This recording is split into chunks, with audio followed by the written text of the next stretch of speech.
Mustang magandang hapon po sa inyong lahat mga ka-farmers, mga ka-viewers from Luzon, Visayas at Mindanao.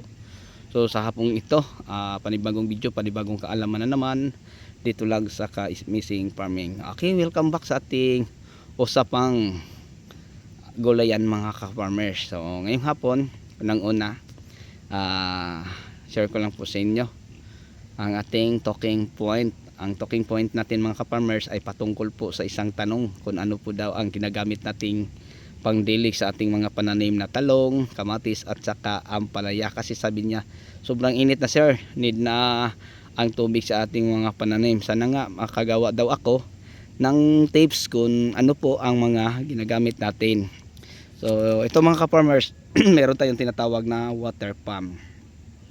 Una mga ka-farmers, dahil nasa mga 100 feet to ang lalim din no, ay nag-install po tayo ng dalawang makina sa baba, dalawa din sa itaas. Okay, so yung meron na tayong solar pump, no, solar power pump. Tinanggal na natin isang makina sa baba, tinanggal na din sa taas. So ang nakatingga, isa na lang sa baba, isa din sa itaas. So bakit dalawa mga ka-farmer? Kasi share ko lang po sa inyo. Yung isa, no, i-share ko lang sa inyo. Kung napansin yung kulay blue, simula dyan may makina, no, may makina, isang makina dyan. Galing dyan papunta doon, meron pa tayong nakalagay na ganitong klaseng hose na 16 feet mga ka-farmers. 16 feet kasi nasa mga 15 siguro ang ano. So nakabaon lang mga sa tubig mga isang feet, 1 feet lang kapin siguro, no. So yung sinukat natin nasa mga 15 feet mga ka-farmers. So 16 feet ang nilagay nating tubo. So hindi natin pinapaano kasi buhangin, baka makaanahigop pa ng bato. So yun po no mga ka-farmers. Nilubog lang natin dito mga siguro mga 1/2 feet lang siguro. Yung ano lang, yung football lang mga ka-farmers, no. Yun lang. Then tapos may isang makina sa babaw, sa baba, siya ang tagahigop doon galing sa ilog. Tapos itutulak niya pataas. Pagdating din ng mga ka-farmers, hihigupin naman niya bago ibagsak sa ating mga taniman. Then sa dulo po ng ating tubo na D4, may nakalagay natin mga ka-farmers kung saan doon na natin dinivide, no. Nilagyan natin ng T na tatlong D1, ang isa ay 4. So kung D4, 4 na D1. Kung D3 ang aming gamit, katulad nito mga ka-farmers, ay tatlo po, parang naggaganyan mga ka-farmers. Then sa dulo nilagay na namin ang rainbow rubber hose, no, kasi yun po ang ating huhugutin. Hindi na siya mayupi katulad ng mga ibang hose na 5s, no, na mayupi. So pag mayupi, hirap na mga ka-farmers makadaan ang tubig, tapos madali lang pong masisira. Okay, so sana nga yung nasagot po natin yung mga tanong nyo kung ano po mga ka-farmers ang ating ginagamit pang dilig. So ito, water pump. So magagamit lang po natin to mga ka-farmers, no, ng ganitong panahon, tag-araw. Kasi pag halimbawa tag-ulan, hindi naman to po pwede natin gagamitin. Okay, so gagamitin lang to siguro kung ano tayo ng tubig pang spray. Pero pag halimbawa ay pandilig, hindi, kasi araw-araw naman na ulan. So yun po ng mga ka-farmers, mga ka-viewers, ang may share at may bahagi ko po sa inyo. Sana nga nabigyan natin ng kasagutan ang tanong po ng ating isang kaibigang farmers kung ano ang ginagamit ng pandilig. Ito po ka-farmers, may solar kami, no, na naka-install. So 3 horsepower mga ka-farmers. So napakalakas ang tubig din yung isang drum na 200 liters mga ka-farmers, parang wala lang isang minuto siguro puno na. So ganyan siya kalakas.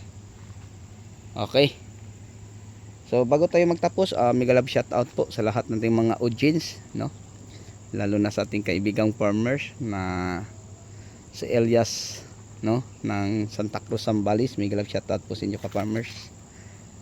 Ito ka-farmers, yan, na-reward po namin to, no, na-reward po to sa amin sa province yung patubig, no. Galing po ito sa Department of Agriculture, Regional Field Office Region 4A sa Calabarzon, para po ito sa mga high value crops, development improvement sa 2025 mga ka-farmers, no.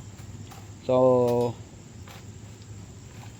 Ito, mga ka-farmers, ipapasilip ko po sa inyo. Yan po. Sa bagong Pilipinas. Okay.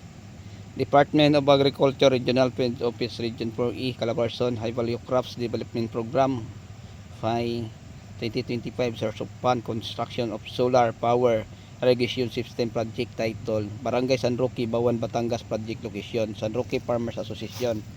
Kami ang mga beneficiaries, mga ka-farmers. So kung tanongin niyo ako kung bakit kami nagkaroon ng ganito, share ko lang po sa inyo dahil pinapa-register po natin, no, ang aming farm kasama sa mga tauhan.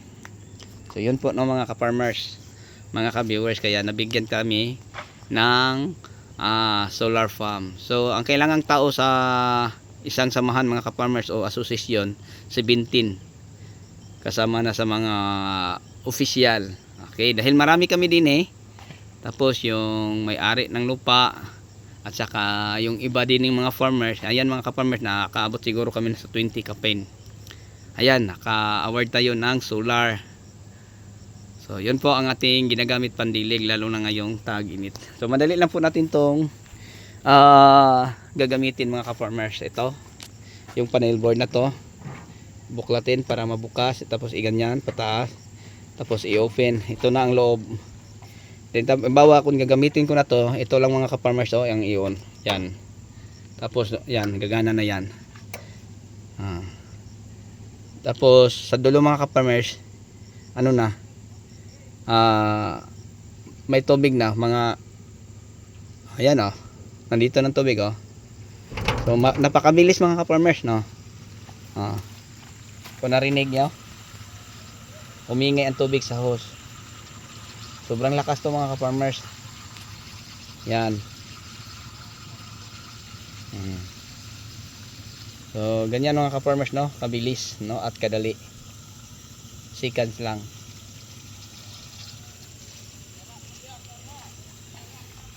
Okay, so sa inyong lahat, mga ka-farmers, mga ka-viewers, kung isa kang mahilig sa ganitong usapin about farming, paki-share na lang po ng ating live video at paki-comment.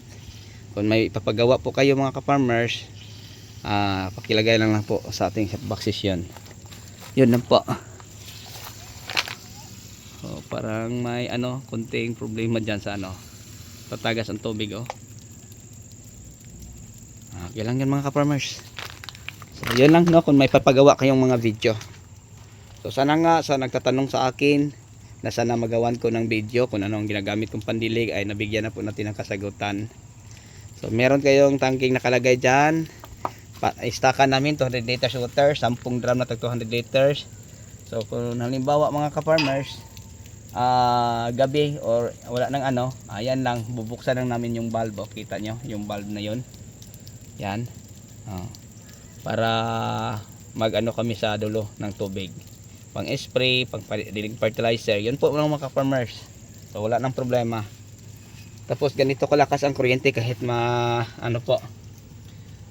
makulimlim ang panahon, kasi parang may ulan, no? Yan, abot ng 300.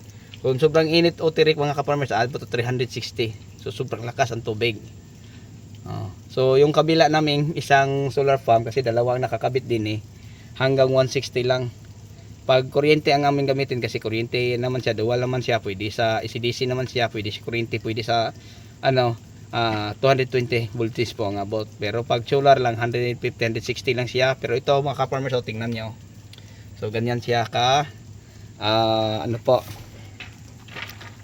kalakas kahit makulimlim. So pag mainit, mga ka-farmers, no, mga bandang alas 10 hanggang alas 2, o kahit ganitong oras, no, alas 3 na, pag wala lang panganod or weather, yung mga clouds, sobrang init, mga ka-farmers, malakas, abot pa ng 360. So napakabilis din. Okay, so yun lang po ang may share at may bahagi ko po sa inyo. Ito po ang ating solar farm na nakakabit at saka naka-install sa ating taniman ng mga gulay. So sa lahat, hanggang dito na lang po. Maraming salamat. Thank you.